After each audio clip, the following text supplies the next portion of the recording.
बुलबुले में जल के सिवा क्या है, अनेक प्रकार के आकार प्रकार के ब्रह्म सौंदर्य से ये आपने आपको देखा हुआ है ऐसा, इसलिए स्वीकृति है। चाहे आप कह दो कि मैं हार पहन रही हूँ, चाहे आप कह दो मैं कड़े पहन रही हूँ, फिर आपका है मुझे कहता है मैं तो हर रोज दिनचर्या में 10-12 तोले सोना पहनती हूँ, तो भी ये कहोगे कि मैं 10-12 तोले सोना तो मेरा घर में पहनती हूँ, मैं 10-12 तोले सोना। अरे वो सेठानी जी है ना, सेठानी जी उस 50 तोले सोना पहन के रखती है, पहले के जमाने में पहनती थी। बोलते यहाँ भी पहन लिया, यहाँ भी पहन लिए, यहाँ गले में भी पहन लिया, और थोड़ा सा गले पड़ोस में गए तो भारी भारी कपड़े थे ना पहले हाथ के बनाए हुए, तो बोल क्या रहे हैं उसी सत्य को।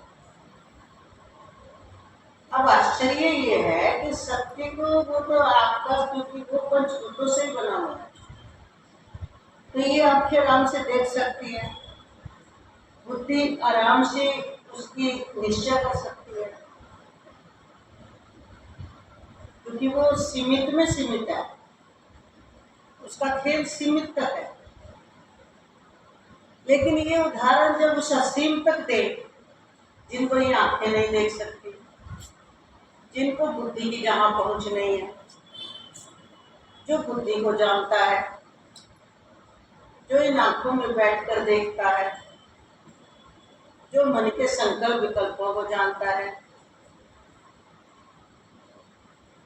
जो हर उठक बैठक को जानता हुआ भी अचल रहता है, जो सब प्रकार की क्रिया करता है, कुछ नहीं करता है यहाँ बुद्धि उलझ के, क्योंकि वो बुद्धि को भी जानता है, तो बुद्धि से परे हो गया।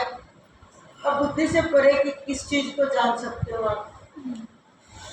तो इसलिए जो प्रकृति से पंचभूतों से बना हुआ मटेरियल ये शरीर बुद्धि आदि है, और इसी से बना हुआ सारा व्यवहार है। जल तो पंचभूतों का ही एक तत्व है, सोना पंचभूतों का ही एक मिट्टी तत्व है। उनको आप जल्दी जान भी लेते हो, लेकिन जहां अपने लिए विचार करते हो कि अगर यह आत्मा की,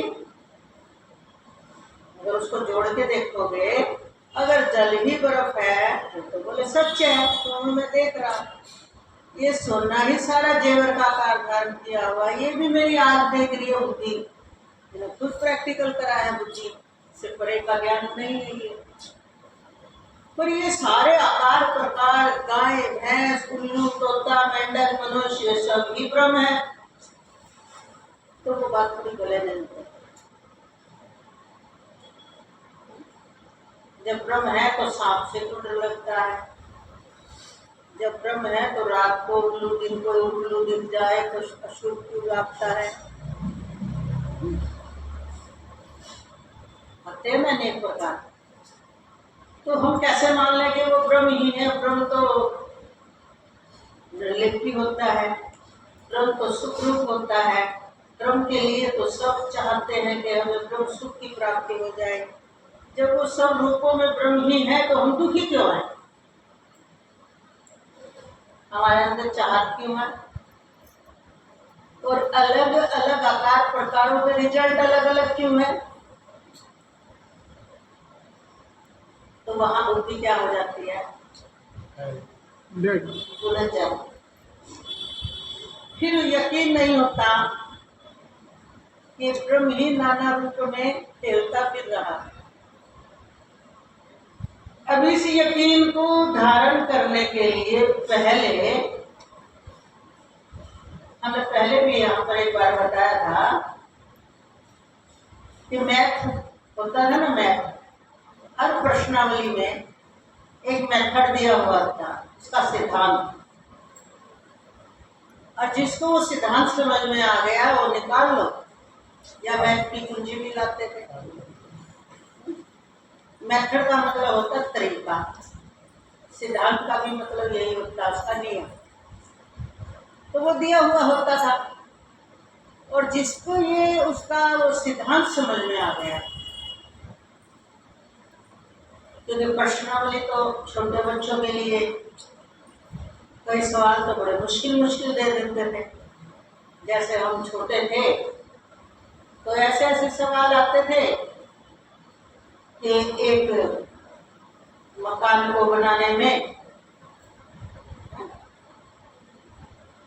7 मजदूर और 2 मिस्त्री एक मकान को 1 महीने में बनाते हैं। उसमें से 3 दिन बाद 2 मजदूर चले गए, 4 दिन बाद 3 मजदूर आ गए, 5 दिन बाद 1 मिस्त्री चला गया, फिर 3 दिन बाद 3 मिस्त्री हो गए। अब बताओ वो मकान जो